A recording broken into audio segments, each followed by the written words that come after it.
इस संस्थान की शताब्दी के उत्सव से जुड़े समारोह में भाग लेकर मुझे अत्यंत प्रसन्नता हो रही है। इस संस्थान के शतायु होने पर मैं आप सभी को बहुत बहुत बधाई देती हूँ।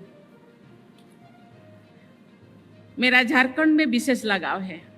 धरती आबा भगवान बिरसा मुंडा के पवित्र धरती झारखंड का आना मेरे लिए तीर्थ यात्रा के स्वरूप, इसीलिए बिरसा मुंडा के नाम पे थोड़ा नारा लगा जाए, भगवान बिरसा मुंडा की, भगवान बिरसा मुंडा की, भगवान बिरसा मुंडा की। यहाँ के लोगों से मुझे बहुत स्नेह मिला है। राज्यपाल के तौर पर मैंने कई वर्षों यहाँ जनसेवा का कार्य किया है। मैं अपने राज्यपाल कार्यकाल के दौरान इस संस्थान में आई हूँ। वर्ष 2017 में मैंने इस संस्थान द्वारा आयोजित किसान मेला का उद्घाटन किया था। उन समय मैंने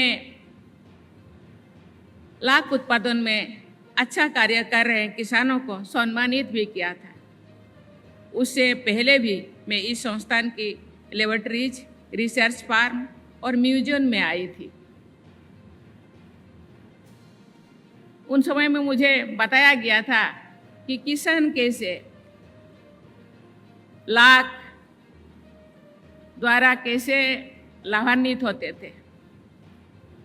जानकारी मिला जो रो लाख होता है वहाँ किसान केवल 100-200 रुपया में बेचते थे, लेकिन जो फाइनल होने के बाद जो पैकेजिंग हो कर के विदेश भेजा जाता था, उन दिनों 3000-4000 रुपया में उसी 1 किलो पैकेट को बेचा जाता था। मुझे पता नहीं आज का उसका क्या कीमत होगा। पिछले 100 वर्षों से इस संस्थान से लाख, रेसिन, गाम के वैज्ञानिक उत्पादन में सराहनीय कार्य किया है। झारखंड में लाख का इससे महत्व है। मैं जो दौरा करती थी राज्य के अलग अलग जिला, तो जो पलामू में गई, पलामू में जाने के बाद मुझे बताया गया है, मैडम आपको पता है पलामू का नाम क्यों इस जिला को नामकरण किया गया है? पलास, लाख और महुआ, ये 3 चीज़ें इस जिला में मिलता है, इसीलिए इसका नाम पलामू रखा गया है। मैं उन दिनों से मैं बहुत खुश हो गई हूँ, लेकिन इसी नाम पे ही अपने जिला को रखे, उसको याद रखते हैं और उसी दिशा में वो काम करते हैं। देवी और स्वजनों, हमारे देश के कई राज्य में लाख फार्मिंग की जाती है। भारत के कुल उत्पादन का 55% से अधिक लाख उत्पादन झारखंड में होता है। भारत में लाख का उत्पादन मुख्य रूप से जनजातीय समाज द्वारा किया जाता है। ये जनजातीय समाज की आय का एक महत्वपूर्ण साधन है। मुझे ये जानकर खुशी हुई है कि इस संस्थान ने लाख, नेचुरल रेसिन एवं गाम के अनुसंधान एवं विकास के साथ साथ इस उत्पादन के व्यावहारिक विकास के लिए भी कदम उठाया जा रहा है। Small scale lakh processing unit एवं इंटीग्रेटेड लाख प्रोसेसिंग यूनिट का विकास, लाख आधारित प्राकृतिक पेंट, वार्निश और कॉस्मेटिक्स उत्पादन का विकास, फलों, सब्जियों और मसाला की शेल्फ लाइफ बढ़ाने के लिए लाख आधारित कोटिंग का विकास, ये सभी प्रयास व्यवहारिक विकास के अच्छे उदाहरण हैं। ये सभी कदम जनजातीय भाइयों और बहनों के जीवन स्तर को सुधारने और उनके समावेशी विकास के लिए जरूर मदद करेंगे। मुझे बताया गया है कि इस संस्थान द्वारा लोगों के कौशल विकास के लिए प्रशिक्षण कार्यक्रमों का आयोजन किया जाता है। किसानों और उद्यमियों के विशिष्ट समस्याओं के समाधान के लिए व्यक्तिगत रूप से मार्गदर्शन प्रदान किया जाता है। मैं कभी जो एसएचजी ग्रुप बहनों के साथ भी इंटरेक्ट करती थी।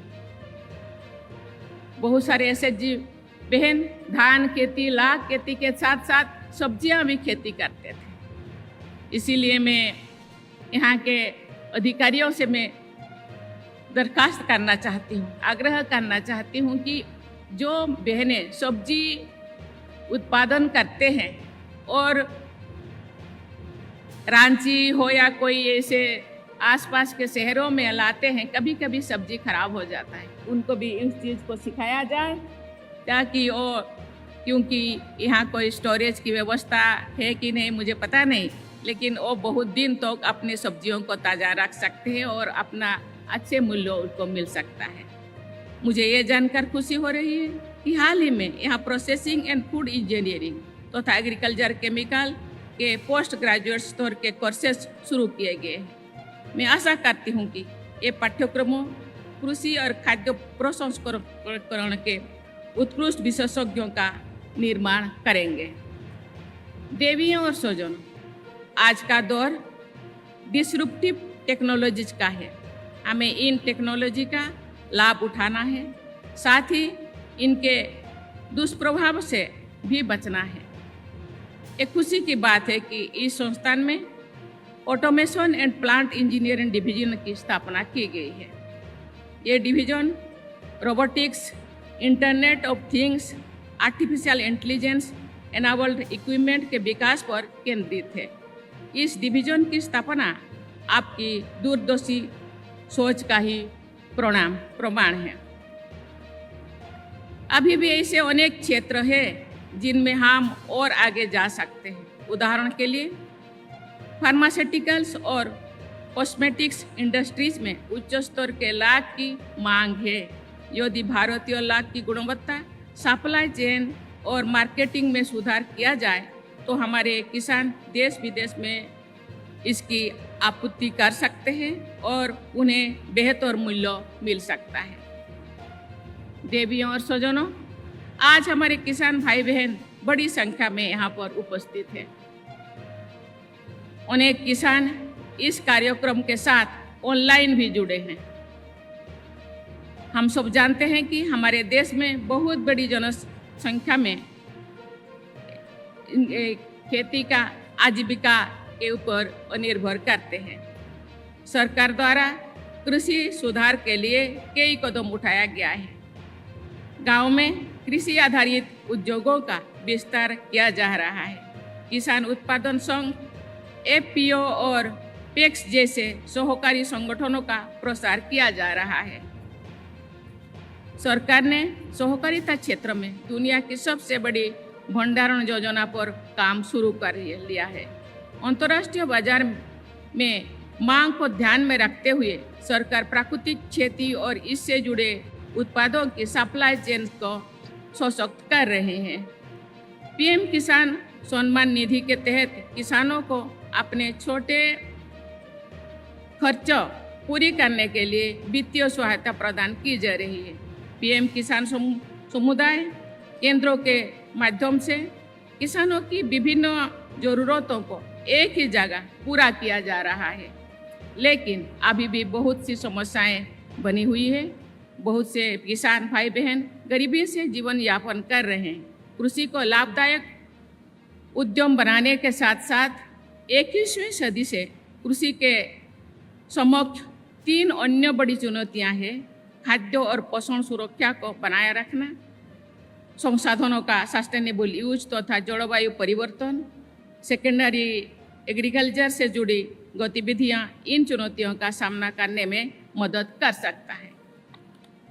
सेकेंडरी एग्रीकल्चर के अंतर्गत प्राथमिक कृषि उत्पादों के वैल्यू एडिशन के साथ ही मधुमक्खी पालन, मुर्गी पालन, कृषि पर्यटन जैसे कृषि से जुड़ी अन्य गतिविधियां भी आती हैं। सेकेंडरी एग्रीकल्चर के विकास के ग्रामीण क्षेत्रों में उद्योगीकरण को बढ़ावा दिया जा सकता है। यदि रोजगार के अवसर ग्रामीण क्षेत्र में भी उपलब्ध होंगे तो लोग आर्थिक कारणों से गांव नहीं छोड़ेंगे। सेकेंडरी एजुकेशन किसानों की आय बढ़ाने के एक महत्वपूर्ण तरीका है। सेकेंडरी एग्रीकल्चर गतिविधियों के माध्यम से अपशिष्ट पदार्थों यानी वेस्ट मटेरियल्स का भी सही प्रयोग किया जा सकता है। अभी जो हम इधर आ रहे थे वहाँ बहुत सारे वैज्ञानिक, विशेषज्ञ वहाँ बहुत सारे एक्टिविटीज हम लोगों को दिखा रहे थे। वहाँ हमने देखा कि कैसे एक बादाम के छिलके से वो कैसे वो लाभान्वित हो सकते हैं। ये सब बहुत सारी चीज़ें हैं जिसको हम वेस्ट सोच करके फेंक देते हैं, उसी चीज़ को भी हम रीयूज करके हम लाभान्वित हो सकते हैं और दूसरों को भी लाभ पहुंचा सकते हैं। मुझे लगता है इसी दिशा में ये ICAR जरूर सोचेंगे और किसान भाई बहनों को ट्रेनिंग देंगे और लाभ पहुंचाएंगे। उनका प्रसंस्कृत करके उपयोगी तथा मूल्यवान वस्तुएं बनाए जा सकती है। इससे पर्यावरण का संरक्षण भी होगा, साथ ही किसानों की आय भी बढ़ेगी। Secondary agriculture waste of wealth का एक अच्छा उदाहरण है। 2 वर्ष पहले सितंबर 2022 में इन संस्थान के कार्य क्षेत्रों में विस्तार किया गया है। इसका नाम Indian Institute of Natural Resin and Gum से बदलकर Natural Institute of Secondary Agriculture कर दिया गया है। सेकेंडरी एग्रीकल्चर को बढ़ावा देने की दिशा में ये दूरगामी कदम है। इस संस्थान में लाख नेचुरल रेसिन्स एवं गाम्स के विकास में अग्रणी भूमिका निभा रही है।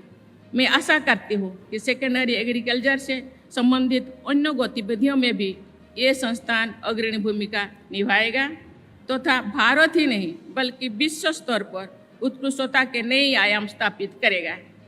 सेकेंडरी एग्रीकल्चर के विकास के लिए इस संस्थान को अन्य संस्थाओं के साथ सहयोग बढ़ाना चाहिए। आपके अनुभव का लाभ अन्य संस्थानों को भी मिलना चाहिए। इस संस्थान ने लाख फार्मिंग से जुड़ी परिवारों के प्रशिक्षण के लिए अच्छे कार्य किए हैं।